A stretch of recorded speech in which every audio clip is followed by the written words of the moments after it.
Hello students, welcome to course Asha. हम कर रहे हैं हाइड्रोकार्बन लेक्चर 7। आज कहानी एल्कीन्स की समापन की ओर। आज का लेक्चर कंक्लूडिंग लेक्चर होगा एल्कीन्स पर।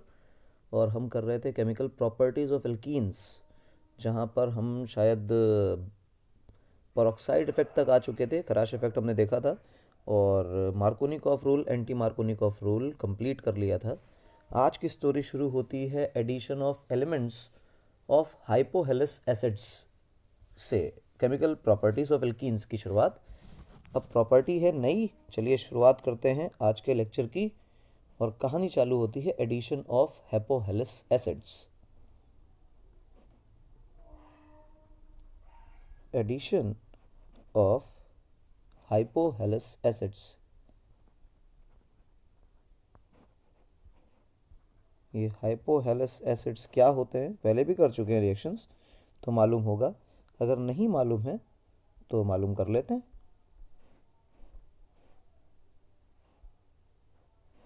तो देखो भाई, हाइपोहेलस एसिड्स क्या होते हैं HOX। HOX में X कौन हो सकता है? फ्लोरीन को छोड़ के कोई भी। क्लोरीन हो सकता है, ब्रोमीन हो सकता है, आयोडीन हो सकता है। ठीक, क्लोरीन को छोड़ दीजिए, कोई भी हेलोजन ले लीजिए। HOX क्या कहलाता है? Hypohalous acids. ठीक, इसी रिएक्शन का दूसरा नाम होता है हेलोहाइड्रिन फॉर्मेशन। Halohydrin formation. ये हेलोहाइड्रिन क्या होता है? हेलोहाइड्रिन क्या है समझते हैं। जो हाइपोहेलस एसिड से बनकर आएगा रिजल्ट, उसी को हेलोहाइड्रिन बोलेंगे। और जब रिएक्शन लिखेंगे और कंपाउंड लिखेंगे तो बेहतर समझ आएगा। तो शुरुआत रिएक्शन से ही कर लेते हैं। मान लो आपके पास कोई हेलोजन है X2, उसको आपने पानी में घोलने की कोशिश करी। और ऐसा करने पर HOX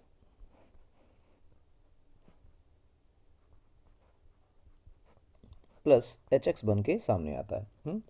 X2 और H2O, HOX और HX। तो ये जो बन के सामने आया, इसको हम क्या नाम देंगे? Hypohalous acid. तो सिंपल है, H2O को तोड़ लीजिए H प्लस और OH माइनस में, और एक एक चीज़ जोड़ दीजिए एक एक हेलोजन के साथ, बस काम खत्म। चर्चा कहानी की आती है कि जब एल्कीन सामने आएगा। मान लो कोई एल्कीन आया, double bond C, double bond C, और ये कुछ। अच्छा, इसके पीछे कुछ भी हो सकते हैं, सिर्फ हाइड्रोजन हो सकते हैं। एक और मिथाइल लगा दो, दो मिथाइल लगा दो, पीछे कुछ भी हो सकता है। तो हाइपोहेलस एसिड करके बोल दिया जाए, या वाटर के साथ कोई हेलोजन मॉलिक्यूलर स्टेट में ले लिया जाए, एक ही बात है। तो आपने मान लो HOX ले लिया। ये लेने पर क्या होता है? कार्बन के बॉन्ड तो टूट जाएंगे, एक कार्बन पे हेलोजन जुड़ जाएगा और एक कार्बन पे OH जुड़ जाएगा हाइपोहेलस एसिड का। तो ये एडजेसेंट कार्बन पे OH और हेलोजन का ऐड हो जाना, ये जो कंपाउंड नया बना, इसको हम लोग बोलते हैं हेलोहाइड्रिन। समझ आया हेलोहाइड्रिन फॉर्मेशन का क्या मतलब है? बस सिंपल यही था और कुछ नहीं। एग्जाम्पल के लिए आप इसमें एथीन का एग्जाम्पल सबसे अच्छा है, सबसे कॉमन है, और हम वही बनाते हैं एथीन का एग्जाम्पल। और मान लो इसकी रिएक्शन करा दी गई HOCl से। अब इसका भी एग्जाम्पल ही ले लीजिए। HOCl का एग्जाम्पल ले लिया हमने, ये करा लिया। थोड़ा बहुत अब रिएक्शन को गर्म भी करना पड़ता है। ऐसे पे ये सिंगल सिंगल बॉन्ड हो गए। ये हाइड्रोजन को आप तोड़ लीजिए, और यहाँ भी आप हाइड्रोजन को तोड़ लीजिए। यहाँ आपने क्लोरीन को ऐड करा दिया, और यहाँ आपने हाइड्रोजन OH को ऐड करा दिया, हाइड्रोक्सिल ग्रुप को, और निकल जाएगा HCl। HX है ना, HCl निकल जाएगा। ये हेलोहाइड्रिन है। क्या हम इसको क्लोरोहाइड्रिन बोल सकते हैं? बिल्कुल क्लोरोहाइड्रिन बोल सकते हैं। लेकिन दिमाग में एक बात रखना, क्लोरोहाइड्रिन बोलने से ये नहीं पता चलता कि कितने कार्बन की चेन थी। तो हम इसका नाम देते हैं एथाइलिन क्लोरोहाइड्रिन, ताकि ये भी मालूम पड़ जाए कि क्लोरोहाइड्रिन टाइप की चीज़ है और एथाइलिन यानी दो कार्बन की चेन है। ठीक, ये तो क्लोरोहाइड्रिन हो गया। दिमाग में एक बात रखें कि जो भी हो रहा है इसमें, HOX जो है वो है तो नॉन सिमेट्रिक टाइप का रिएजेंट, एक प्लस है एक माइनस है, इलेक्ट्रोनेगेटिविटी का अच्छा खासा डिफरेंस है। तो जो एडिशन होने वाला है वो मार्कोनिकॉफ रूल के अंडर होने वाला है। मार्कोनिकॉफ रूल का मतलब क्या? जैसे ये OH और ये X का बॉन्ड है, आपने इसमें फ्लोरीन नहीं ले रखा है किसी कीमत पर। मैंने पहले ही कहा हेलोजन की जगह X की जगह पे आप क्लोरीन, ब्रोमीन, आयोडीन कुछ भी ले सकते हैं। तो ऐसे में OH ज़्यादा इलेक्ट्रोनेगेटिव है और X जो है वो पॉजिटिव है। अगर फ्लोरीन होता तो फ्लोरीन ज़्यादा नेगेटिव होता, पर हमने उसको इग्नोर किया है। ऐसे किसी भी केस में जहाँ पर ये इलेक्ट्रोनेगेटिव ज़्यादा है और ये इलेक्ट्रोनेगेटिव कम है, तो तुमको दिखाई देना चाहिए कि ये नेगेटिव पार्ट ऑफ रिएजेंट है, और अगर कहीं नॉन सिमेट्रिक एल्कीन मिलेगा तो ये उस कार्बन पे जाके जुड़ेगा जहाँ पे हाइड्रोजन की संख्या कम हो। तो एक नॉन सिमेट्रिक एल्कीन टाइप की चीज़ ले लेते हैं। तो मान लो अगर लेना हो ये कुछ, ये ले लिया। अब ये प्रोपीन है हमारे पास, और इसकी रिएक्शन जो है वो कराई जा रही है हाइपोहेलस एसिड से। तो ये डेल्टा नेगेटिव डेल्टा पॉजिटिव, और ऐसे में सबको पता है कि मार्कोनिकॉफ एडिशन होने वाला है। मार्कोनिकॉफ एडिशन, OH जाके जुड़ेगा उस कार्बन पे जहाँ हाइड्रोजन की संख्या कम है।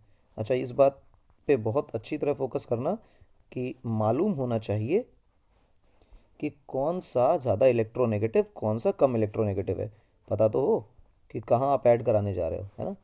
और ये आदमी यहाँ पे Br जुड़ जाएगा और HBr निकल जाएगा बाहर।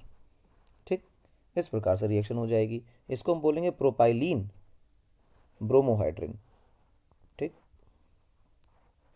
प्रोपाइलीन लिखना था, प्रोपाइलीन ब्रोमोहाइड्रिन। सिंपल है, बहुत कठिन चीज़ नहीं है, आसान है, दिखाई सुनाई अच्छी तरह देती है। खैर, अगर इस रिएक्शन की मैकेनिज़्म पे भी आना चाहो तो मैकेनिज़्म भी देख सकते हो। तो अपने को मैकेनिज़्म भी करनी है, सारी रिएक्शंस की मैकेनिज़्म करनी है, ज़रूरी है। चलो मैकेनिज़्म शुरू करें। आओ देखो, CH3 single bond CH double bond CH2 हमारे पास ये था। सामने मेरे पास मान लो कि ब्रोमीन ब्रोमीन, ये दो एटम्स आपस में जुड़े हैं और ये मॉलिक्यूल बना रहे हैं ब्रोमीन का। और जो डबल बॉन्ड के पास पहुंच जाएगा, हम पहले कर चुके हैं ये बात, कि वो जो डबल बॉन्ड के पास पहुंचेगा वो पार्शियली पोलराइज हो जाएगा। तो वो पॉजिटिव हो जाएगा, दूर वाला नेगेटिव हो जाएगा। डबल बॉन्ड का इलेक्ट्रॉन क्लाउड इस ब्रोमीन को मिलेगा और ये वाला ब्रोमीन राइट वाला इलेक्ट्रॉन क्लाउड को लेकर निकल लेगा। ये प्रोसेस बहुत स्लो होता है क्योंकि वो तो चार्ज इंडक्शन की वजह से रहा है, तो ये प्रोसेस बहुत तेज़ी से तो नहीं हो सकता। तो यहाँ से आप देखो कि ब्रोमीन माइनस निकल जाएगा। ठीक, और जो ब्रोमीन डेल्टा प्लस वाला ऐड हो रहा है, ये बॉन्ड फॉर्मेशन इतना स्लो है कि आसानी से जल्दी नहीं बनता। ये बहुत स्लो प्रोसेस है, धीमे धीमे बॉन्ड बनता है। तो एक अजीबोगरीब चीज़ है, क्योंकि बॉन्ड टूट गया, इलेक्ट्रॉन निकल गया, तो इसमें या तो पॉजिटिव चार्ज आने वाला है या तो इस कार्बन पे पॉजिटिव चार्ज आने वाला है। सबको पता है कि जो कार्बोकैटायन है वो सेकंड डिग्री का ज़्यादा स्टेबल होगा, तो बीच वाले पे ही पॉजिटिव चार्ज आएगा। पर जो ब्रोमीन प्लस जो ऐड हो रहा है वो अभी तक किसी में भी पूरी तरह ऐड नहीं हुआ है, और अभी होता भी नहीं है पूरी तरह। कुछ इस प्रकार से ये दोनों से पार्शियल बॉन्ड्स बना के रखता है, और फिर धीरे धीरे धीरे धीरे ये बॉन्ड्स टूटते हैं। तो देखो रिएक्शन क्या हो रही है, आपके पास अचानक से H2O नाम का एक बढ़िया सा न्यूक्लियोफाइल आता है, और ये न्यूक्लियोफाइल कहाँ अटैक करने वाला है? न्यूक्लियोफाइल अटैक करेगा इस प्लस चार्ज पे। हम्म इस प्लस चार्ज पर अटैक करेगा। जैसे इस प्लस चार्ज पर अटैक करेगा, यहाँ का जो भ्रम था इस ब्रोमीन का कि किससे जुड़े किससे जुड़े किससे जुड़े, ये टूटेगा अपने सारे इलेक्ट्रॉन लेकर के। जो बॉन्ड पेयर का इलेक्ट्रॉन था ना, जो पाई क्लाउड का था, वो लेकर कोने वाले कार्बन पे जुड़ जाता है। और ये H2O में से जो इलेक्ट्रॉन क्लाउड है ये चला जाएगा, लोन पेयर डोनेट हो जाएगा बीच वाले कार्बन को। तो गौर से देखो क्या बनेगा, CH3 CH, यहाँ पे बेटा CH2 पे जुड़ गया Br। ठीक, और जो वाटर है वो लोन पेयर डोनेट कर रहा है किसको?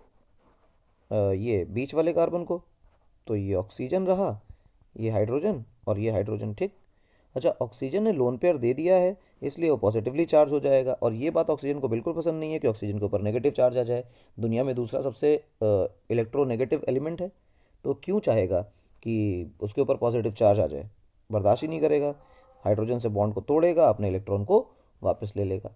जैसे ही इसने बॉन्ड को तोड़ा, अपने इलेक्ट्रॉन को वापस लिया, तो हाइड्रोजन तो भाई तड़पते तड़पते निकल जाएगा, और होगा क्या? CH3 CH CH2, यहाँ लगा Br, और यहाँ OH बचा रह गया, और H प्लस निकल जाएगा। ये H प्लस निकाल दिया हमने। ठीक, आप देखो गौर से, तो क्या बना? प्रोपाइलीन ब्रोमोहाइड्रिन। यही रिएक्शन हमने ऊपर करी थी, यही इसकी मैकेनिज्म है। तो basically this is the wonderful mechanism for the wonderful reaction. ये अच्छी चीज़ है, अच्छा रिएक्शन है, और इम्पॉर्टेंट भी है, पूछा जाता है कई बार। तो देखिए, ये अगली रिएक्शन जो है, अगला पार्ट वो आने वाला है सल्फ्यूरिक एसिड का एडिशन। सल्फ्यूरिक एसिड का एडिशन कह लो या इसको एक और अच्छा नाम दिया जाता है इनडायरेक्ट हाइड्रेशन। इनडायरेक्ट हाइड्रेशन मतलब, डायरेक्ट हाइड्रेशन का क्या मतलब है? हाइड्रेशन का मीनिंग होता है वाटर ऐड करना, और इनडायरेक्ट हाइड्रेशन का मतलब होता है इंटरमीडिएट स्टेजेस में एक इंटरमीडिएट क्रिएट करके उसमें फिर वाटर ऐड करें। अगर डायरेक्टली, वैसे तो एल्कीन के अंदर वाटर एडिशन बहुत मुश्किल काम होता है, आसानी से वाटर से रिएक्ट एल्कीन्स नहीं करते, लेकिन फिर भी अगर H2SO4 की मदद से रिएक्ट कराई जाए तो कर जाते हैं। यहाँ पे कहानी थोड़ी अलग है। हम क्या कर रहे हैं जानबूझकर कि कोल्ड और कॉन्सेंट्रेटेड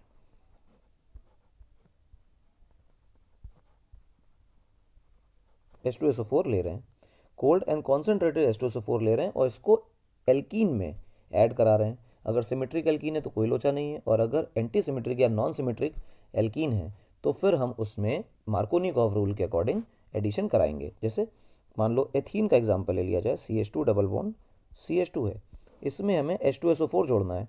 H2SO4 में H प्लस आप अलग कर दीजिए, OS2OH अलग कर दीजिए। ये क्या चीज़ हो गई? कुछ खास नहीं है, बस एक H को अलग किया है। लिखने के लिए कैसा भी लिख सकते हो, कोई फ़र्क नहीं पड़ता। ये डबल बॉन्ड का स्ट्रक्चर जो है, ये पाई क्लाउड बॉन्ड कहाँ चला जाएगा? पाई क्लाउड के इलेक्ट्रॉन्स H प्लस के पास आ जाएंगे। H प्लस के पास आने का मतलब है वहाँ पे बॉन्ड टूटेगा, और बॉन्ड टूटने के बाद ये H प्लस वहाँ जुड़ जाएगा। जुड़ेगा तो देखो क्या बनेगा, कोने वाले पे हाइड्रोजन जुड़ गया, और ये तड़प रहा था जो, इसके ऊपर प्लस चार्ज आ जाएगा। प्लस चार्ज आते ही ये माइनस जो SO4 का माइनस है वो पहुँच जाएगा उस पर। तो ये क्या बन गया? OSO2OH। समझे? ये हाइड्रोजन कहाँ पहुँचा? ये हाइड्रोजन कोने वाले पे पहुँचा, और फिर इस पे बनेगा कार्बोकेटायन राइट वाले पे, फिर ये माइनस वाला जो है अपना इलेक्ट्रॉन देके उससे जुड़ जाएगा। इसको बोलेंगे ethyl hydrogen sulphate. Ethyl hydrogen sulphate, ठीक है। ये सिंपल सी चीज़ है। अगली कहानी देखो क्या है। मान लो प्रोपाइलीन ले लिया जाए, प्रोपीन जिसको हम कहते हैं ना, कॉमन नेमिंग में प्रोपाइलीन, IUPAC में प्रोपाइलीन। ये लिखने का तरीका H2SO4 के टूटे हुए हिस्से को। तो H कहाँ जोड़ा जाए? कॉमन सेंस देखना, H यहाँ भी जोड़ सकते हो, यहाँ भी जोड़ सकते हो। ऊपर तो सिमेट्री का कुछ भी कर लिया, यहाँ पे मार्कोनिकॉफ एडिशन रूल लगेगा, तो हम लिख लेते हैं मार्क एडिशन। बहुत इंपॉर्टेंट है मार्क एडिशन यहाँ पे। तो नेगेटिव वाला पार्ट वहाँ जुड़ेगा जहाँ पे हाइड्रोजन की संख्या कम है। तो आप सबसे पहले CH3 लीजिए, CH सिंगल बॉन्ड हाइड्रोजन कोने वाले में जोड़िए, और OSO2OH आप यहाँ जोड़िए। ठीक है, दिमाग में ये बात रखनी है। अच्छा, ये करके हमें मिलेगा क्या वो समझाता हूँ। जो ये बन के आया, इसमें अब आप वाटर ऐड कराइए। ना सिर्फ वाटर ऐड कराइए, थोड़ा सा समोसा लगाइए, मतलब गर्म करिए, तब तो वाटर आसानी से ऐड होगा। ऐसा होने पर ये हिस्सा है ये टूट जाता है। ये टूटेगा, इसका वाटर जो है हमारा डिसोसिएट होगा किस में बेटा? वो डिसोसिएट होगा H प्लस और OH माइनस में। ये बॉन्ड तोड़ेगा और इसको H प्लस मिलेगा, और OH जाके C पे जुड़ जाएगा, यानी कि CH3 CH CH3, और यहाँ पे जुड़ गया OH। और क्योंकि जैसे ही इसको H प्लस मिलने वाला है, तो गौर से देखो H2SO4 दोबारा बन जाएगा। तो जितना H2SO4 आप इस्तेमाल कर रहे हैं, वो आपको H2SO4 बाहर की तरफ मिल जा रहा है, इसलिए H2SO4 टोटली कंज्यूम नहीं होता है, तो बन गया एल्कोहल। गौर से देखो, आपने एल्कोहल बनाया, पर ये है तो हाइड्रेशन ही, इसलिए इसको बोलते हैं इनडायरेक्ट हाइड्रेशन, कि आपने डायरेक्टली वाटर का एडिशन नहीं कराया। पहले आपने H2SO4 ऐड कराया, एक इंटरमीडिएट बनाया जो कि रिलेटिवली अच्छा खासा स्टेबल था, और उसमें वाटर का एडिशन कराकर फिर आपने हाइड्रोलिसिस कराई, या हाइड्रेशन कराया जिसको कह सकते हैं। तो यहाँ पे इसकी ओवरऑल रिएक्शन को एक ही स्टेप में ऐसे लिखा जा सकता है कि आप कॉन्सेंट्रेटेड H2SO4 लीजिए और साथ में H2O लीजिए, हीट कराइए, इसको आप फर्स्ट स्टेप बोलिए, इसको आप सेकंड स्टेप बोलिए। गौर से देखो कि एक और रिएक्शन होती है इसमें H2SO4 की प्रेजेंस में वाटर ऐड कराते हैं, उस रिएक्शन से रिएक्शन थोड़ी अलग है। H2SO4 की प्रेजेंस में वाटर ऐड कराने का मतलब है कि H2SO4 रखा हुआ है सॉल्यूशन के अंदर, और उसी में वाटर ऐड साइमल्टेनियसली कराया जा रहा है। और ये जो फर्स्ट स्टेप और सेकंड स्टेप का मतलब है कि पहले हम H2SO4 मिला रहे हैं, कुछ बना रहे हैं, जो बन के आ रहा है उसमें वाटर ऐड कर रहे हैं, दोनों में डिफरेंस है। और ऐसा करने पे आपके पास CH3 CH2OH बनता है, ठीक। और इसमें H2SO4 जितना बना था वो सारा का सारा बाहर भी आ जाता है, ठीक। ओवरऑल 2 स्टेप कन्वर्जन है जिसको हम एक स्टेप में लिख रहे हैं, और ये इनडायरेक्ट हाइड्रोलिसिस या हाइड्रेशन कहलाता है। ठीक, इसके बाद एडिशन ऑफ वाटर, अगली रिएक्शन।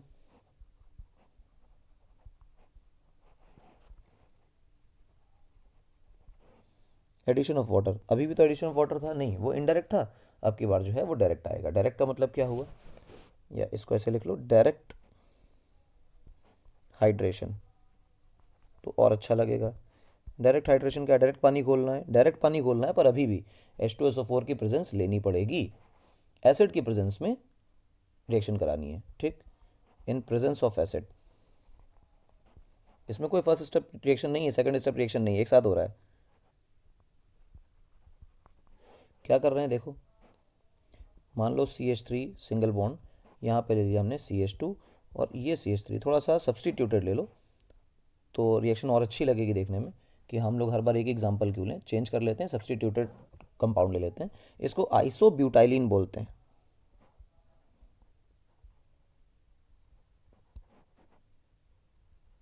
ये आइसोब्यूटाइलिन क्या है, कॉमन सेंस, IUPAC का नेमिंग नहीं है ये कॉमन नेमिंग है ना, वरना इसको बोलेंगे 2 मेथाइल प्रोपीन या प्रोपीन 1। ठीक, अब इसमें आपको ऐड कराना है वाटर। वाटर ऐड कराने का मतलब H प्लस और OH माइनस आप ऐड करा रहे हैं, जिसमें H प्लस की प्रेजेंस रखी हुई है। H प्लस प्रेजेंस का मतलब क्या है, कि बेसिकली एसिड को करस्पॉन्ड कर रहा है, कि एसिड था।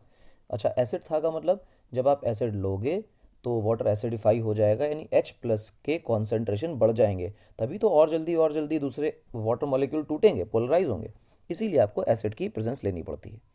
ठीक है, दिमाग में रखना है इस बात को। अब देखो क्या कहानी है, अब ये है कि CH3 C ऊपर CH3। ठीक, यहाँ पे बॉन्ड टूटेगा, इधर हाइड्रोजन जुड़ जाएगा और यहाँ पे जुड़ेगा हमारे पास OH। अच्छा, OH को ही वहाँ क्यों जोड़ा, उसका सिंपल सा लॉजिक ये है कि एंटी सिमेट्रिक टाइप का, नॉन सिमेट्रिक अनसिमेट्रिक टाइप का रिएजेंट आगे ऐड हो रहा है, तो वो वहीं ऐड होगा जहाँ पर हाइड्रोजन की संख्या कम हो। ठीक है ना, वैसी ही जगह ऐड होगा जहाँ हाइड्रोजन की संख्या कम हो, दिमाग में इस बात को रखें।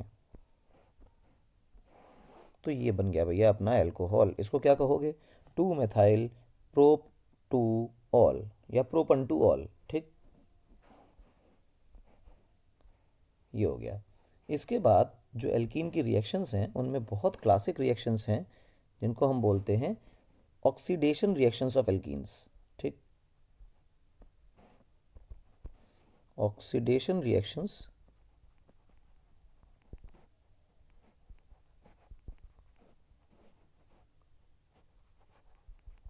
Of alkenes.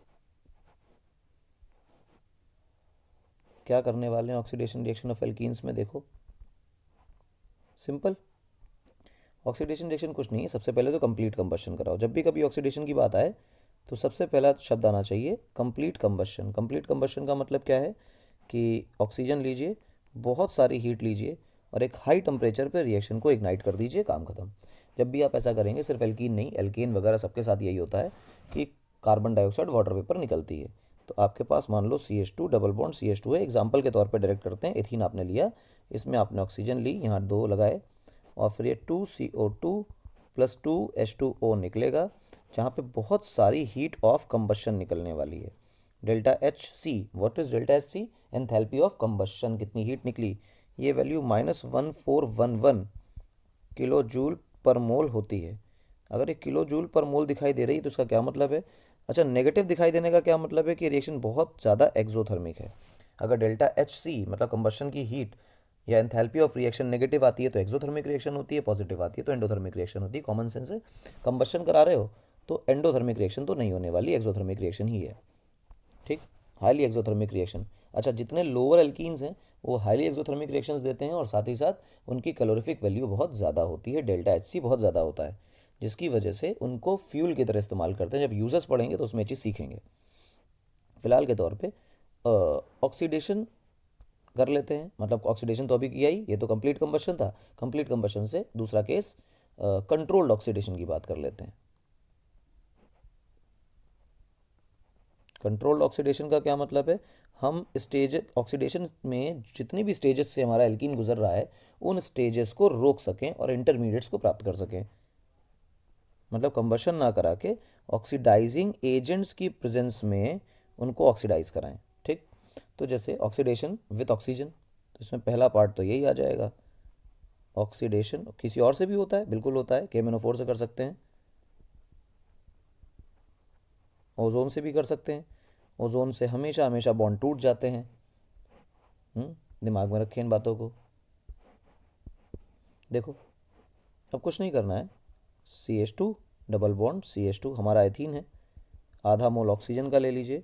सिल्वर की प्रेजेंस में आप 575 केल्विन के आसपास के टेम्परेचर पर ये रिएक्शन कराइए। CH2 सिंगल बॉन्ड CH2OO, ये बन गया बॉन्ड। इसको एपॉक्सी एथेन बोलते हैं।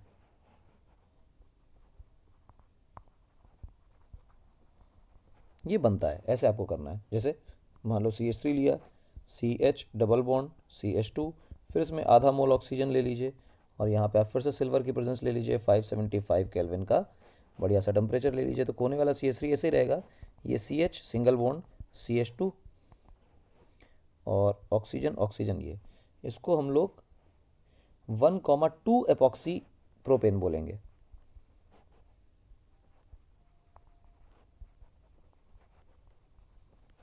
ये अचानक से 1,2 नाम क्यों आ गया? क्योंकि डबल बॉन्ड 1 और 2 कार्बन पे लगा था। अगर ज़्यादा कार्बन की चेन होती और बीच में कई कार्बन लगा होता तो बताना ज़रूरी होता कि कौन से नंबर कार्बन पे डबल बॉन्ड्स थे। तो ऑक्सीजन किस किस कार्बन पे जुड़ा है?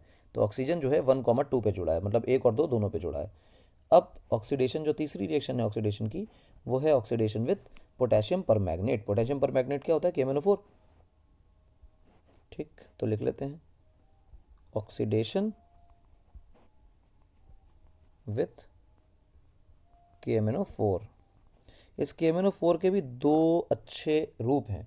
जब ये कोल्ड होता है तो अलग तरह से बिहेव करता है, हॉट होता है तो अलग तरह से बिहेव करता है, एसिडिफाइड होता है तो अलग तरह से बिहेव करता है, एल्कलाइन होता है तो अलग तरह से बिहेव करता है। इसमें जो पहला पार्ट हम पढ़ने वाले हैं इसका, इसके नेचर का, दैट इज़ जब ये एल्कलाइन हो, मतलब किसी एल्कली में NaOH KOH के अंदर घोल के रखा हो। स्पेशली हम KOH के अंदर घोल के रखते हैं इसको। KOH में घोल के रखा हो, ठंडा हो, डाइल्यूट हो या न्यूट्रल हो या एल्कलाइन हो। ठीक, कोल्ड, डाइल्यूट, न्यूट्रल और एल्कलाइन, ये अपने को इनमें से कोई भी तरह का KMnO4 चलेगा और जो भी लोग हैं वो यही रिएक्शन लेगा जो अब बताते हैं। ठीक, समझो। जब भी कभी ऐसा होता है तो ये अपने आप को रिड्यूस कर लेता है, KMnO4 से MnO2 में चला जाता है ये। ठीक, इसको हम लोग हाइड्रोक्सीलेशन बोलते हैं, इस रिएक्शन को जो हम करने वाले हैं। क्योंकि आप रिएक्शन करके देखो तो उसमें मालूम पड़ेगा कि आजू बाजू के कार्बन पे दो दो हाइड्रोक्सिल ग्रुप ऐड हो जाते हैं। चलो करके देखते हैं। सबसे पहले तो ये रिएक्शन करके देखते हैं तो बेहतर समझ आएगा, है ना। बाद में इसकी गाथा बोली जाएगी। मान लो आपके पास KMnO4 था, तो आपने KMnO4 लिया, 2 मोल ले लीजिए। रिएक्शन बैलेंसिंग के लिए आप H2O लीजिए और इसको H2O में घोल लीजिए। तो सॉल्यूशन बनाना है, बेसिकली डाइल्यूट करना है। डाइल्यूट करते ही क्या बन जाएगा? ये KOH plus 2 MnO2 plus oxygen, वो भी 3 मोल्स। अब देखो नेसेंट ऑक्सीजन मिल रही है और नेसेंट ऑक्सीजन ये तुरंत निकालता है अपने से, इसीलिए बहुत अच्छा ऑक्सीडाइजिंग एजेंट हुआ करता है। इसीलिए इसका नाम अच्छा ऑक्सीडाइजिंग एजेंट होता है। अच्छा, यही चीज़, अब ये जो ऑक्सीजन निकली है ये जाएगी कहाँ? कहीं नहीं जाएगी। अब भी जो अपना एथीन वाला मॉलिक्यूल है इसके पास जाएगी। इसके पास क्या जाएगा? H2O और नेसेंट ऑक्सीजन, ये दोनों जाएंगे। और ये दोनों को दोनों आ कहाँ से रहे हैं? From KMnO4। ठीक है ना, इसीलिए अच्छा ऑक्सीडाइजिंग एजेंट है। दोनों के दोनों जो हैं अप्रॉक्सीमेटली 300 केल्विन के टेम्परेचर पे, मतलब रूम टेम्परेचर पे भी काम हो जा रहा है समझो। 300 केल्विन के टेम्परेचर पे क्या करते हैं? CH सिंगल बॉन्ड CH, यहाँ पे 2, यहाँ पे 2, इसके बाद OH और OH, आजू बाजू के कार्बन पे दोनों के दोनों हाइड्रोक्सिल ग्रुप ऐड हो गए। तो इसको हम नाम क्या देंगे? इसको नाम देंगे एथाइलिन ग्लाइकॉल। इसको नाम देते हैं इथाइलिन ग्लाइकॉल। ग्लाइकॉल क्या है? जब भी कभी किसी कार्बन चेन में 2 अल्कोहल ग्रुप लग जाएं, ग्लाइकॉल 1 लगे तो अल्कोहल, 3 लगे तो ग्लिसरॉल कहलाता है। ठीक, तो गौर से देखो ये ग्लाइकॉल बना रहा है। इसको हाइड्रोक्सीलेशन बोलते हैं।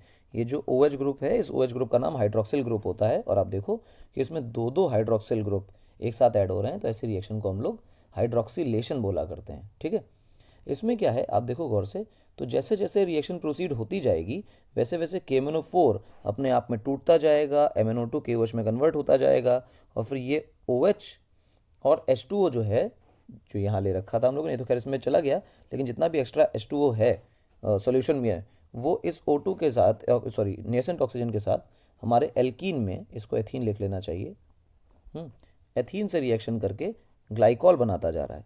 आप देखो कि ये जो हमारा KMnO4 है, सबको पता है कि ये पर्पल कलर का होता है, ठीक, और MnO2 जो है ये थोड़ा थोड़ा सा ब्राउन कलर का होता है, ठीक, और वाटर में सॉल्यूबल नहीं होता है, तो ये PPT बनाता है, ब्राउन PPT बनाता है। दिमाग में रखें इस बात को, ये ब्राउन PPT बनाता है।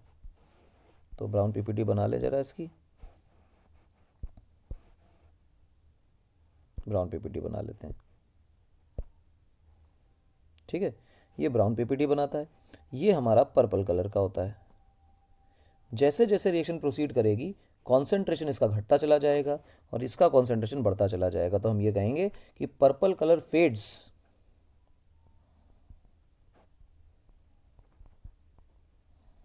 और अगर पर्पल कलर फेड हो रहा है तो इसका मतलब रिएक्शन हो रही है, तो फिर ये रिएक्शन कहलाता है बेयर टेस्ट, ठीक है ना। इस टेस्ट का नाम बेयर टेस्ट करके रखा जाता है। ये बेयर टेस्ट क्या होता है? बेयर टेस्ट ये बताता है कि क्या मतलब पर्पल कलर फेड हो रहा है, ये बताता है नहीं।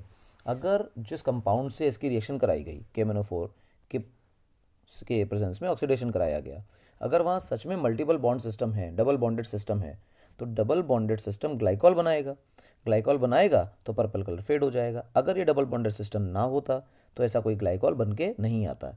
इसका मतलब ये है कि अगर कलर फेड हो रहा है तो there must be a double bonded system, यानी कि एल्कीन होने की संभावना ही नहीं, एल्कीन वहाँ पर मौजूद है, यानी कि अनसैचुरेशन का टेस्ट होता है, test for unsaturation, double bond triple bond system है या नहीं है, मल्टीपल बॉन्ड सिस्टम है या नहीं है, ठीक।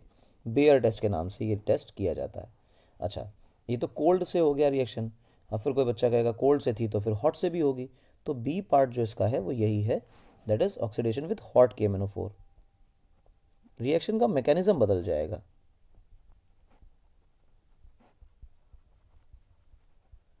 KMnO4 आप हॉट ले लीजिए तो रिएक्शन का जो टाइप है, जो मैकेनिज्म है, वो बदल जाएगा, कहानी बिल्कुल अलग हो जाएगी। और ऐसा होता है कि जब आप KMnO4 हॉट ले लेते हैं तो जो डबल बॉन्ड है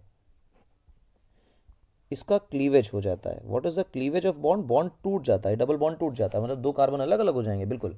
जब आप हॉट KMnO4 लेते हैं तो हॉट KMnO4 बॉन्ड को तोड़ देता है, कार्बन कार्बन बॉन्ड को तोड़ देता है। आप ऐसी रिएक्शन बहुत कम सुनने को मिलेगी आपको जहाँ पर किसी कार्बन चेन में कार्बन कार्बन बॉन्ड टूट गया और चेन दो हिस्सों में टूट गई, ये बहुत कम मिलेगा आपको। ये कहानी ओजोनोलिसिस में मिलेगी जहाँ ओजोन रिएक्शन करता है।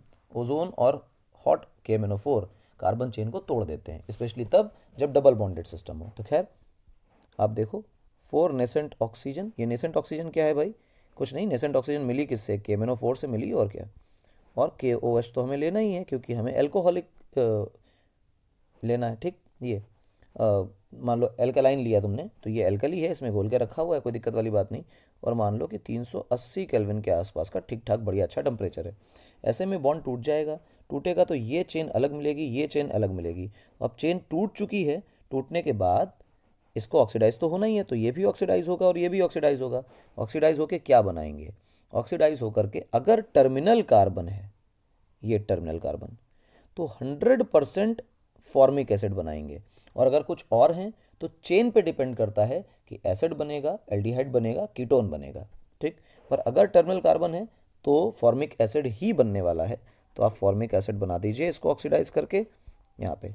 तो एक ये फॉर्मिक एसिड बना और एक ये फॉर्मिक एसिड बना, मतलब 2 मोल फॉर्मिक एसिड के बने। अब इस 2 मोल फॉर्मिक एसिड को आप फर्दर ऑक्सीडाइज कर दीजिए, यही हीट का कंटेंट यहाँ लगा दीजिए, ऑक्सीजन पे प्रोवाइड कर दीजिए। तो जितनी भी चीज़ें आपके पास बन रही हैं, वो कोई भी हाइड्रोकार्बन हो या हाइड्रोकार्बन का कोई भी डेरिवेटिव हो, जो भी है वो कार्बन डाइऑक्साइड और वाटर वेपर में ही टूटेगा, ठीक। ये तो वो रिएक्शन है, इसमें टर्मिनल कार्बन ही थे दोनों के दोनों, गौर से देखना, तो टर्मिनल कार्बन ही थे। यहाँ पर अगर ऐसा ना हो, CH डबल बॉन्ड CH2 इस तरह का कोई ड्रामा दे रखा हो, तो फिर ऐसे में क्या करेंगे? तो ऐसे में फिर से वही अपनी ऑक्सीजन और फिर से KMnO4 और KOH दिया जाएगा, ठीक।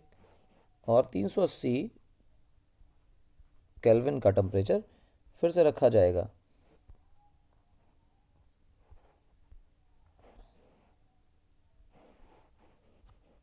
ठीक है, तो ये कुछ ऐसा। अब देखो रिएक्शन कैसे होगी इसके बाद। यहाँ पर आपको दिखाई देना चाहिए कि एक जगह पे टर्मिनल कार्बन था, तो जो टर्मिनल कार्बन है वो तो चुपचाप से HCOOH देने वाला है, ठीक। इसमें तो कोई लोचा नहीं। बगल में अगर आप देखो तो ये CH3CH है, यानी 2 कार्बन की चेन है। ये 2 कार्बन की चेन जहाँ भी बनी हुई है, ये 2 कार्बन की चेन से क्या होगा, 2 कार्बन की चेन से एसिड बनेगा। कौन सा एसिड बनेगा, CH3C डबल बॉन्ड और यहाँ पे OH। तो ये बन गया बेटा आपका एसिटिक एसिड, और ये आपका बन गया बेटा फॉर्मिक एसिड।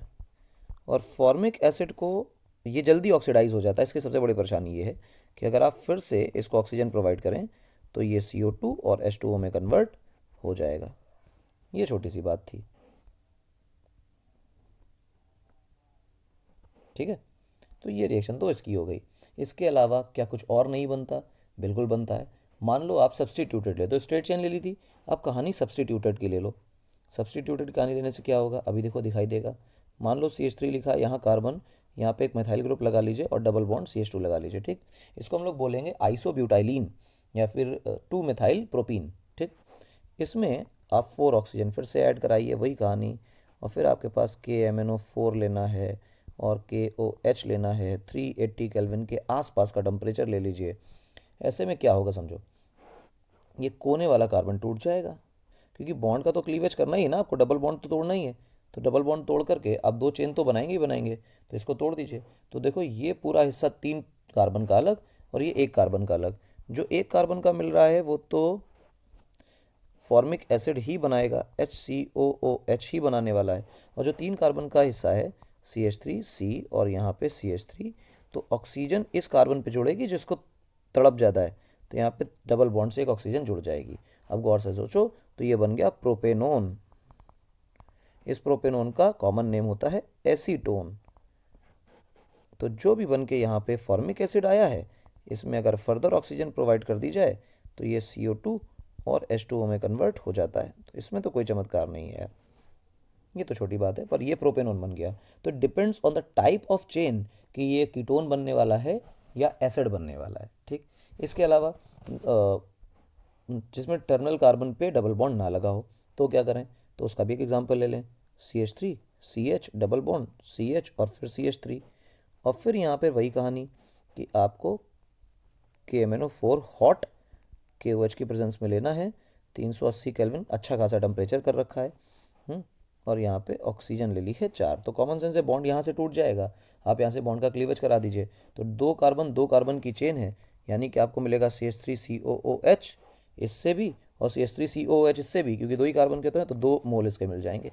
इसको हम लोग बोलेंगे एसिटिक एसिड, ठीक। ये हो गया बेटे, मेरे हिसाब से तो आसान है।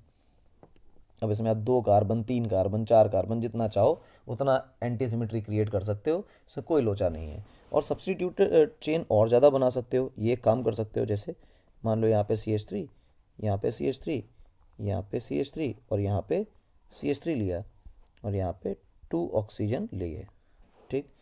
बॉन्ड तोड़ दीजिए यहाँ से भाई साहब आप। ये क्या बनने वाला है, KMnO4 और KOH। 380 केल्विन आप ले लीजिए। गौर से देखो, तो इसकी तड़प बहुत ज़्यादा है और इसकी तड़प बहुत ज़्यादा है, कहीं और ऑक्सीजन फिट होने का चांस नहीं है, इसलिए कार्बन CH3 यहाँ पे CH3 और बना ये double bond.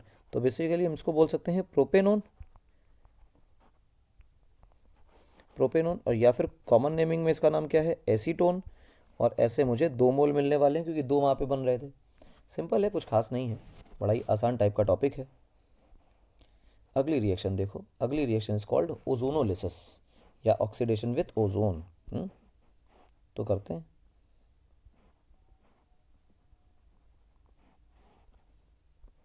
Oxidation with ozone, C part है शायद ये, अगर छूट गया है तो सी, नहीं छूटा है तो सी है। ऑक्सीडेशन विथ ओजोन, ये ओजोन का ऑक्सीडेशन, ये ऑक्सीडेशन ओजोन से कैसे किया जाता है समझो। ओजोन की रिएक्शन हमेशा बॉन्ड को तोड़ने का, मॉलिक्यूल को तोड़ने का काम करती है। ओजोन का एक बहुत पुराना नारा है कि हमसे जो टकराएगा चूर चूर हो जाएगा। कोई भी मॉलिक्यूल आप ओजोन से रिएक्शन कराइए, फिर देखिए कि क्या होता है, ऑर्गेनिक में स्पेशली। तो रिएक्शन इस तरह से, CH2 डबल बॉन्ड CH2, आप कराइए ओजोन की रिएक्शन, और ओजोन की रिएक्शन CH2Cl2 की प्रेजेंस में कराइए, जहाँ पे लगभग लगभग आप 200 केल्विन का टेम्परेचर लीजिए। 200 केल्विन का temperature is very low temperature, ये ज़्यादा नहीं है। ज़्यादा नहीं का मतलब बहुत कम है। देखो क्या बनने वाला है, CH2 एक एक ऑक्सीजन से जुड़ जाएंगे, ये ऑक्सीजन आपस में जुड़ जाएगी, एक ऑक्सीजन ऐसे। तो हमेशा ओजोन इसी तरह से रिएक्शन करता है, किसी भी मॉलिक्यूल को आपको बनाना हो ओजोन ऐसे रिएक्शन करेगा, ठीक। अब इसकी जिंक डस्ट और वाटर से रिएक्शन कराइए।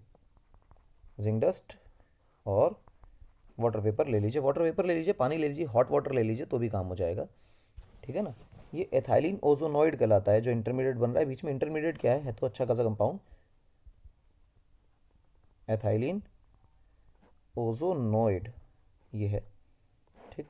अच्छा, ये जो बना इससे ZnO बाहर हो जाएगा, यहाँ से जो रिएक्शन होगी ना, यहाँ से ZnO बाहर निकल जाएगा और तुम्हारे पास बन जाएगा कार्बोनिल कंपाउंड, 2 मोल। मतलब ये बना तो एल्डिहाइड ही है, फॉर्मल्डिहाइड जिसको बोलते हैं हम लोग।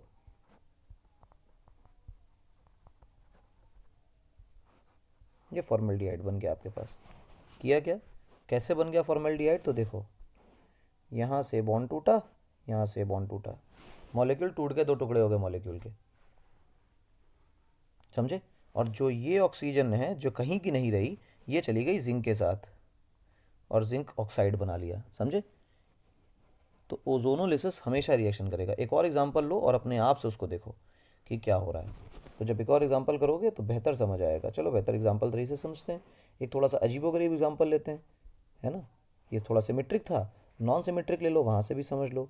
मान लो ये CH, फिर डबल बॉन्ड CH2, आपने ओजोन की रिएक्शन कराई और फिर वही कहानी कि CH2Cl2 की प्रेजेंस में कराई।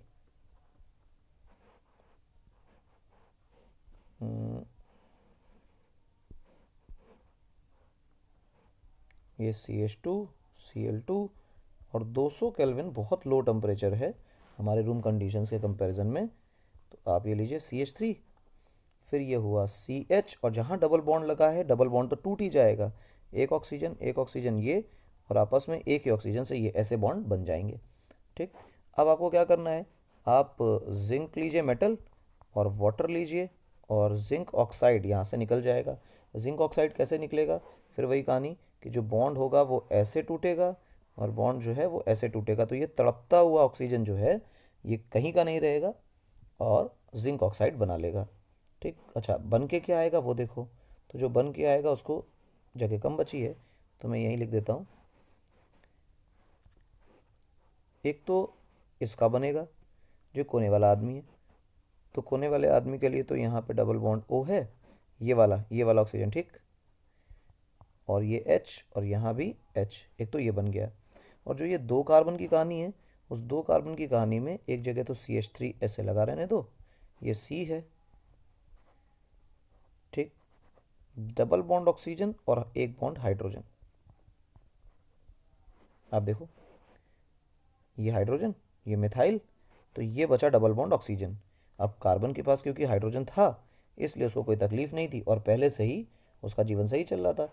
तो गौर से देखो वो एल्डिहाइड ना बन के क्या बन गया, एल्डिहाइड ना बन के कीटोन बन गया है। सॉरी, एल्डिहाइड ही बना है, ये कोने में हाइड्रोजन लगा है ना, तो ये एल्डिहाइड बना।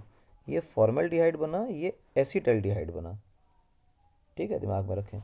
हो क्या रहा है, ये जो इंटरमीडिएट बन रहे हैं, ये जो बन रहे हैं ये ओजोनॉइड कहलाते हैं, ये ओजोनॉइड कहलाते हैं। ये ओजोनॉइड जो हैं ये रिएक्शन करते हैं, ओजोनॉइड रिएक्शन करके इसको रिडक्टिव क्लीवेज बोलते हैं। गौर से देखो कि ये जो मैं ब्लू कलर के बॉन्ड तोड़े हैं, तो बॉन्ड तोड़ने को हम लोग बोलते हैं क्लीवेज ऑफ बॉन्ड। तो ये जो बॉन्ड टूट रहा है, इस बॉन्ड के टूटने को, क्लीवेज को हम एक नया नाम दिया करते हैं। उस नए नाम का नाम होता है रिडक्टिव क्लीवेज, रिडक्टिव क्लीवेज। कोई परेशानी इसमें बेटा, रिडक्टिव क्लीवेज में कोई दिक्कत नहीं। रिडक्टिव क्यों, रिडक्शन हो रहा है, तो उसमें कोई चमत्कार नहीं है। पर्टिकुलर टाइप की जो रिएक्शन हमने करी उसको हम लोग बोलते हैं ओजोनोलिसिस, क्योंकि 2 स्टेप कन्वर्जन है और उसमें एक एल्कीन को ओजोनॉइड में कन्वर्ट किया जा रहा है। ओजोनॉइड में कन्वर्ट करने के बाद फिर हम लोग उसका रिडक्टिव क्लीवेज करा रहे हैं और कार्बोनिल कंपाउंड बना रहे हैं, उसको हम लोग बोलते हैं ओजोनोलिसिस। मैं एक बार इसको सीक्वेंस में लिख देता हूँ, जैसे 2 स्टेप कन्वर्जन। कौन सा कन्वर्जन? कि हमारा एल्कीन जो है वो कन्वर्ट हो रहा है ओजोनॉइड में, और ओजोनॉइड जो है वो कन्वर्ट हो रहा है कार्बोनिल कंपाउंड में। कार्बोनिल कंपाउंड क्या होते हैं? एल्डिहाइड और कीटोन को कार्बोनिल कंपाउंड बोलते हैं। Basically carbon double bond oxygen, और यहाँ पे कुछ, तो यहाँ पे आर हो सकता है, आर हो सकता है, एच हो सकता है, एच हो सकता है। ठीक, ये जो कुछ बन के आएगा इनके कॉम्बिनेशन से आप एल्डिहाइड या एल्डिहाइड या फिर कीटोन बना सकते हो। तो इस 2 तरह के कंपाउंड्स को हम लोग कार्बोनिल कंपाउंड बोलते हैं, और वही हम लोगों ने वहाँ बनाया है। ठीक, पहला जो प्रोसेस है इसको ओजोनॉइड बनाना बोल सकते हैं, और जो सेकंड प्रोसेस है जहाँ पे हम कार्बोनिल कंपाउंड बना रहे हैं, इस प्रोसेस को हम नाम देते हैं रिडक्टिव क्लीवेज। ठीक, रिडक्शन कराते हुए बॉन्ड को तोड़ना। और ये पूरा का पूरा जो स्टेप है जो हम लिख रहे हैं यहाँ पर, ये पूरी की पूरी राम कहानी जो है ये कहलाती है ओजोनोलिसिस।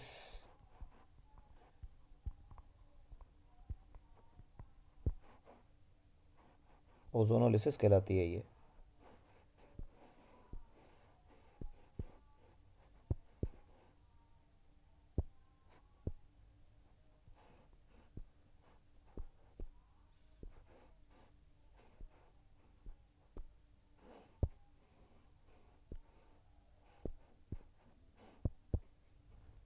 ठीक, ये ओजोनोलिसिस हो गया। This is called ozonolysis. थोड़ा गाढ़ा कर दिया है, देखने में अच्छा लगेगा और कुछ नहीं है। अच्छा, इंपॉर्टेंस क्या ओजोनोलिसिस की?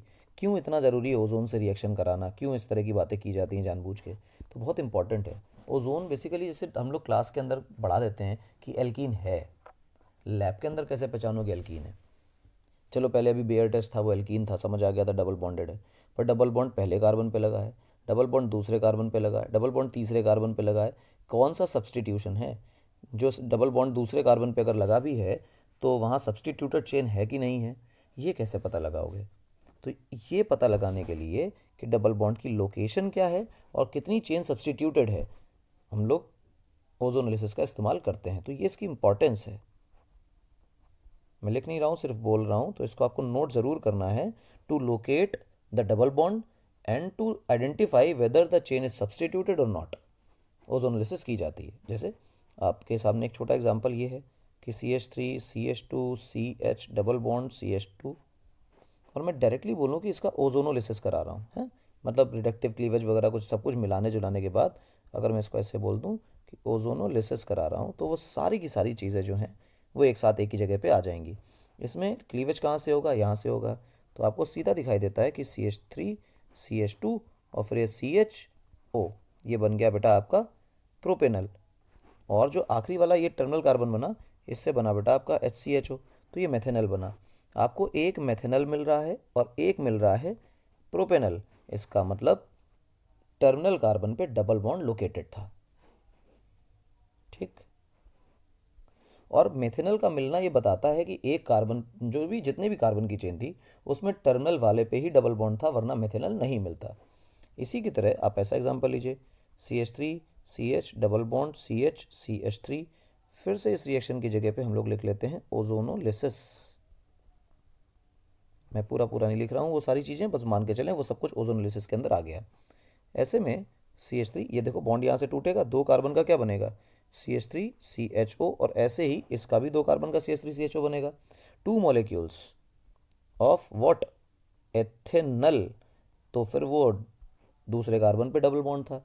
इसी तरह भी तो ब्रांच की चर्चा नहीं की हम लोगों ने। ब्रांच की चर्चा देखो क्या हुई कि जैसे ही यहाँ पे CH3 लगा और फिर यहाँ पे हमने लिखा ओजोनोलिसिस, तो यहाँ से बॉन्ड टूटा, HCHO, ये मेथेनल निकल गया इस टर्मिनल कार्बन का, और ये जो बची हुई चेन है पूरी की पूरी CH3C, और यहाँ पे है बेटा आपका CH3, तो यहाँ पे डबल बॉन्ड O, तो क्या ये एसीटोन बन गया? बिल्कुल एसीटोन बन गया। अब देखो, एक बना कीटोन, एक बना एल्डिहाइड, तो मतलब पक्का पक्का ब्रांचिंग थी।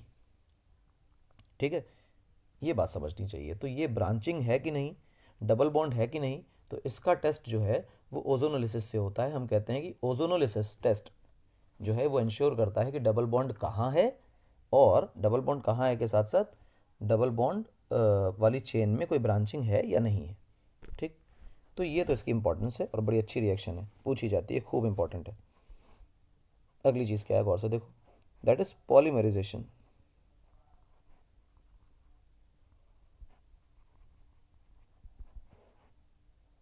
Of alkenes. पॉलीमर बनाना, पॉलीमर क्या होते हैं समझो। एक छोटा मॉलिक्यूल है, अकेला जी रहा है, ये भी अकेला जी रहा है, ये भी अकेला जी रहा है, ये भी अकेला जी रहा है, और ऐसे बहुत सारे और भी हैं, सब अकेले जी रहे हैं। अचानक से इनकी दुनिया में कोई आए और इनको समझाए कि बेटा अकेले अकेले जीने से काम नहीं चलता है, साथ में मिल के जियो। इन्होंने क्या किया, आपस में एक दूसरे से बॉन्ड्स बना के बड़ी चेन बना ली, तो हम कहते हैं कि पॉलीमर बना लिया। मतलब आइडेंटिकल मॉलिक्यूल्स, एक जैसे मॉलिक्यूल्स अकेले अकेले रह रहे हैं, तो हम कहते हैं कि मोनोमर फॉर्म में है।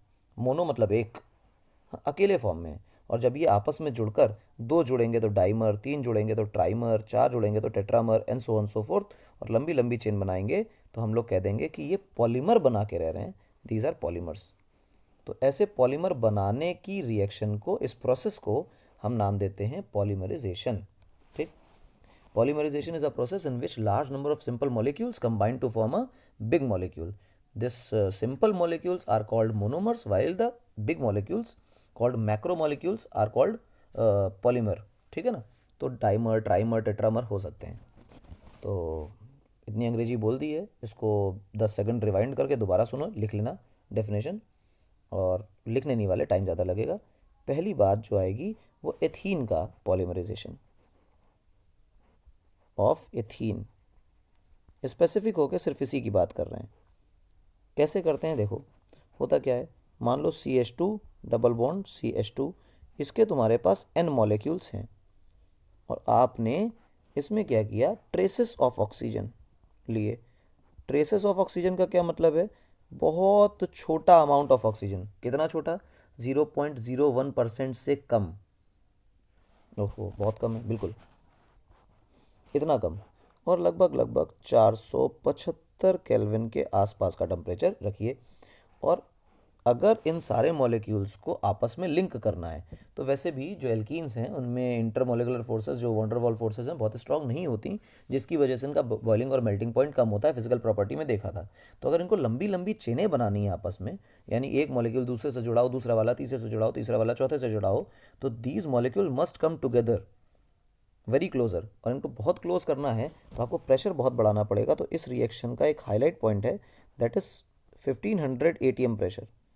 इतना हाई प्रेशर क्रिएट करने पर पॉलीमर बनकर आता है।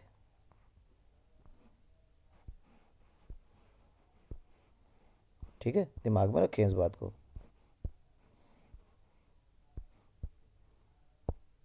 ये 1500 ATM का प्रेशर, क्लियर है। तो ये सिंपल सी बात थी यहाँ से। इसके बाद क्या हो जाएगा, इसके बाद कुछ ऐसा होगा, डबल बॉन्ड टूट जाएगा, इस तरह के कुछ बॉन्ड बन जाएंगे, और n मॉलिक्यूल्स आपस में single bond single bond single bond से जुड़ जाएंगे। इसको हम लोग बोलते हैं बेटा पॉलीथीन। सुना भी होगा आपने, यूज़ किया होगा पॉलीथीन, वो यही होती है। ठीक है ना। अच्छा, पॉलीथीन का इस्तेमाल क्या होता है, जो हम लोग पन्नी इस्तेमाल करते हैं वो यही होती है। उसका इस्तेमाल पैकेजिंग में किया जाता है, चीज़ों को बैग वगैरह में पैक कर, चीज़ों की पैकिंग करने में इस्तेमाल करते हैं, और झोले की तरह इस्तेमाल करते हैं चीज़ों को कैरी करने के लिए। ठीक, टीवी वगैरह घर में आती है, फ्रिज आती है, उस सब के ऊपर पन्नी चढ़ी होती है, वो यही है पॉलीथीन, एथीन से बनता है। इसके अलावा दूसरा एग्जाम्पल क्या है, दूसरा एग्जाम्पल है पॉलीमराइजेशन ऑफ प्रोपीन। तो सेकंड केस है ऑफ प्रोपीन, इतना बड़ा नाम नहीं लिख रहे हैं, तो पॉलीमराइजेशन ऑफ प्रोपीन। तो थोड़ा सा एरो एरो निकाल लेंगे ऊपर से, हाँ जुगाड़ है अपने पास अभी। ये पॉलीमराइजेशन ऑफ प्रोपीन, तो रिएक्शन तो ऐसी ही लिखी जाएगी कि आपको CH3 फिर CH डबल बॉन्ड CH2 ही लिखना होगा, और इसके आपके पास n मॉलिक्यूल्स भी होंगे, और ये हम लोग प्रोपीन लिख देते हैं इस जगह पे, कोई दिक्कत वाली बात नहीं है।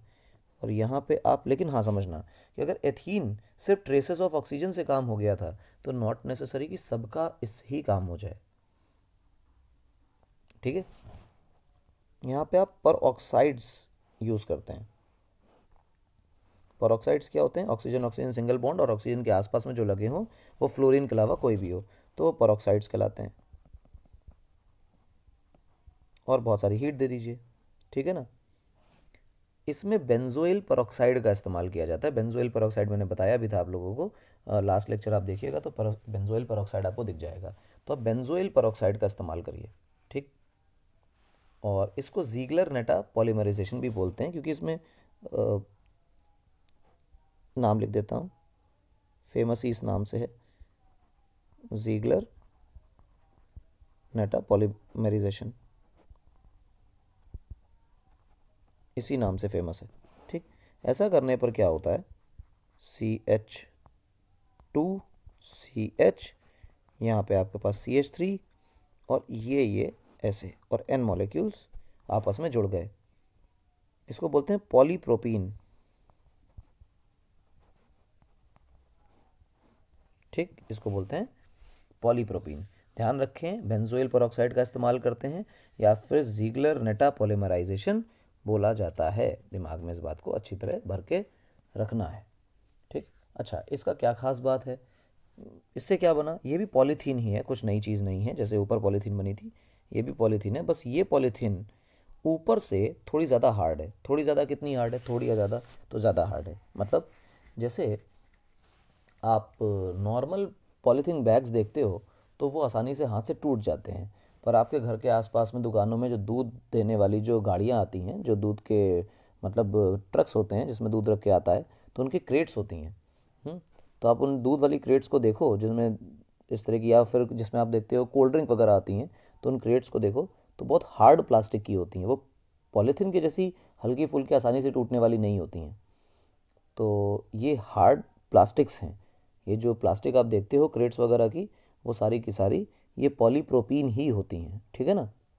और आप देखो, आपकी जो स्कूटी वगैरह चलाते हो, गाड़ियाँ चलाते हो, उसमें आप कहीं ना कहीं मोल्डिंग कराते हो, तो उनमें जितनी भी प्लास्टिक लगी होती है वो सारी की सारी इसी से बनी होती है, ठीक। वो पॉलीप्रोपीन ही है, कुछ और नहीं है। इसके अलावा मान लो आपने नॉर्मल केसेस तो कर लिए हैं, नॉर्मल केसेस के अलावा जो तीसरा केस है वो ये है कि अब कुछ और सब्स्टिट्यूटेड एथीन्स की बारी करें, है ना। तो पॉलीमराइजेशन ऑफ सब्स्टिट्यूटेड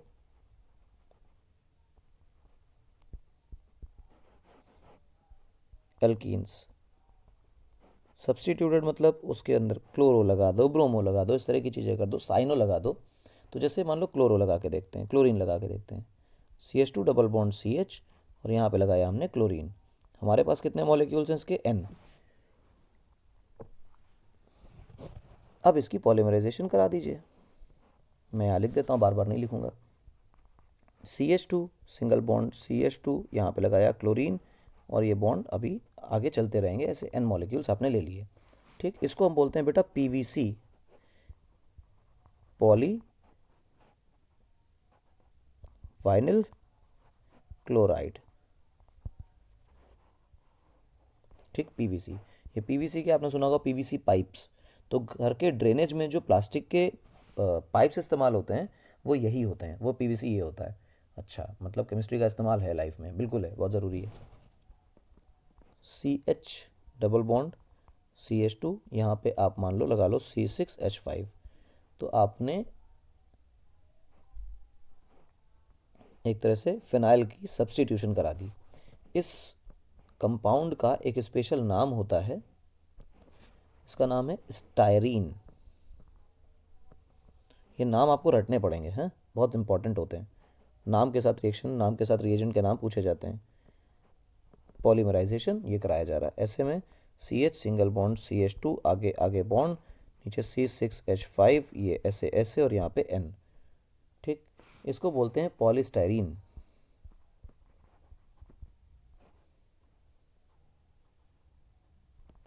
पॉलीस्टायरीन, ठीक, ये हो गया। अच्छा, पॉलीस्टायरीन का भी यूज़ बताते हैं अभी, पहले एक आध और रिएक्शन कर लें। मान लो साइनाइड लगा के देखो, है ना, साइनाइड की भी बनती है। तो आपने CH2 double bond CH single bond CN, ये साइनो ग्रुप लगा दिया, N ले लिए, पॉलीमराइजेशन कराई, तो क्या बनने वाला है, CH2 CH, यहाँ पे CN, आगे बॉन्ड और ऐसे N आपस में जुड़े हुए। इसको बोलते हैं हम लोग poly acryl nitrile, poly acrylonitrile ये बोलते हैं, ठीक, PAN पैन, ठीक, पॉली एक्रिलोनाइट्राइल। इसका भी यूज़ बताता हूँ। सबसे पहले इसका नाम जान लो, एक्रिलोनाइट्राइल, ठीक। एक्रिलोनाइट्राइल जो है ये बहुत कॉमन नेम है इसका, ठीक। इसको विनाइल साइनाइड भी बोलते हैं। अच्छा, ऐसा क्यों विनाइल साइनाइड बोलते हैं, जिस कार्बन पे डबल बॉन्ड उसी कार्बन पे साइनो ग्रुप, तो विनाइल क्लोराइड बोलेंगे। इसका मतलब ऊपर वाले को जहाँ क्लोरीन लगाया था उसको हम लोग विनाइल क्लोराइड बोल सकते थे, इसीलिए तो उसका पॉली विनाइल क्लोराइड नाम रखा गया था। तो इसका नाम है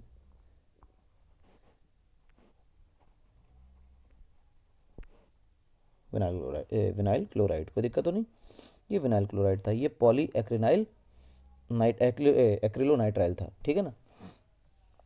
ये हो गया भाई।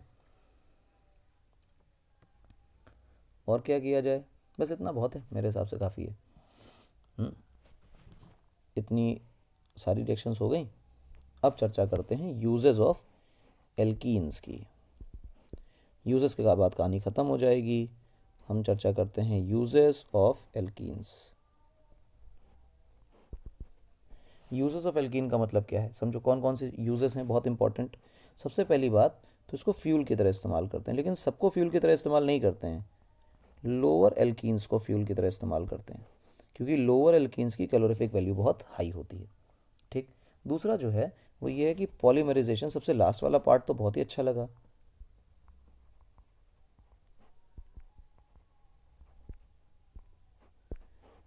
तो यहाँ पे PVC पाइप बनाया जा रहा है, क्रेट्स की प्लास्टिक बनाई जा रही है, TFT बनाया जा रहा है, टेफ्लॉन बनाया जा रहा है, जो हमारे वो बनते हैं नॉन स्टिकी पैन, वो टेफ्लॉन बनाया जा रहा है उससे, ठीक।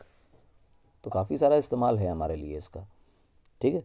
और दूसरा ये भी है कि टेफ्लॉन जो बनता है उसका इस्तेमाल, या PAN का इस्तेमाल ऐसी प्लास्टिक्स में किया जाता है जो इतनी आसानी से रिएक्ट नहीं करती, इतनी आसानी से ख़राब नहीं होती, तो सर्जिकल गुड्स में इनका इस्तेमाल होता है, तो ये अच्छा यूज़ है इसका।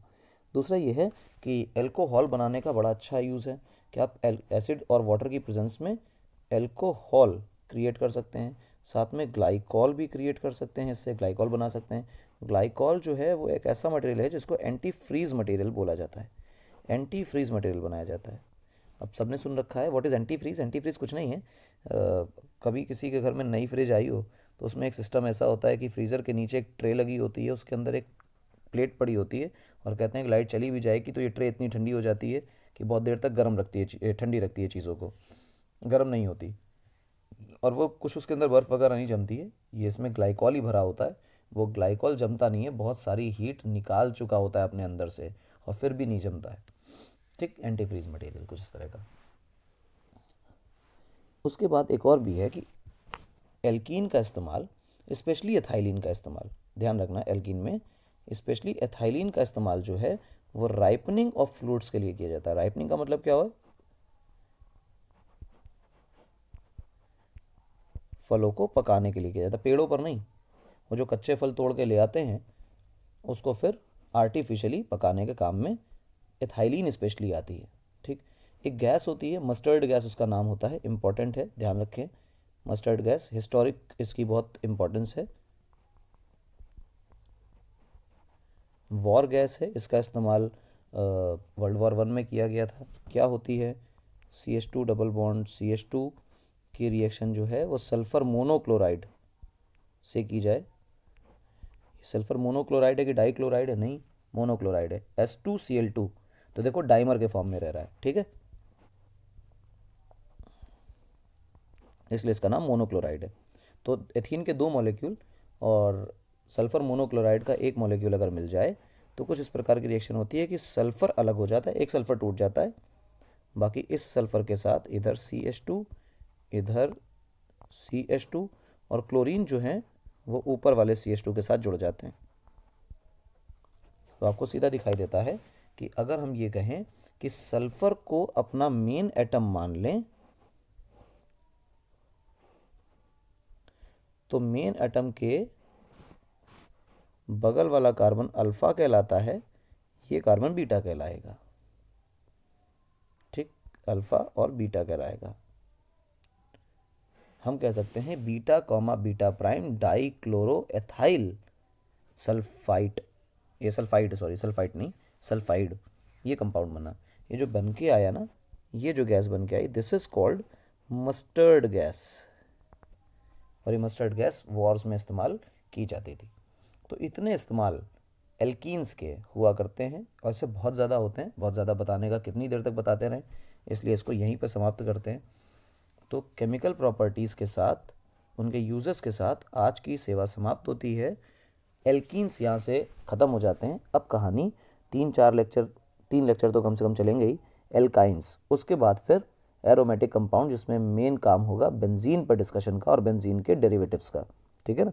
तो फिलहाल का लेक्चर यहीं ओवर करते हैं। कल मिलेंगे एल्काइंस के साथ और as soon as possible alkyne को ख़त्म करके बेंजीन पे एंटर करेंगे। Thank you.